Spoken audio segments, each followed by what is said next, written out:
Bah yo, kayak aku ada sing ganteng ya kayak gini ya Mas yo. Gaya aksesoris opo nih aku jan. Beh, nan pokoknya.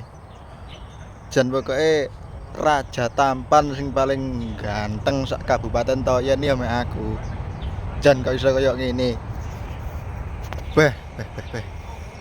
Tapi ngene ganteng kayak gini lah aku sih. Ya, pusi apan kenalan karo nganu Mbak PRT no. Kadang aku kan takon ngene. Kan mari cecetan ngono kan. Kenalan ngono.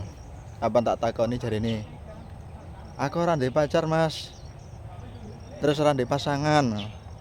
Kan aku terus memantau ae waktu itu. Tak pantau ae ngono. Lah kok malah benulan nih ora gonta ganti wong lanang. Gelek tak takoni ngene. Lah iku sapa? Kancaku. Marno ulane tak takoki. Lah iku sapa? Kancaku. Lah benulan tak takoki mek kancane ngono. Ya wis mari aku wis langsung prei wis. Ora memantau. Lah dihapusi tok lho. Padahal yo ero dhewe. Ganteng ya kayak ngene iki lho aku. Wih. Jan pokoke sing paling ganteng sak Kabupaten Toyen ya mek aku tok.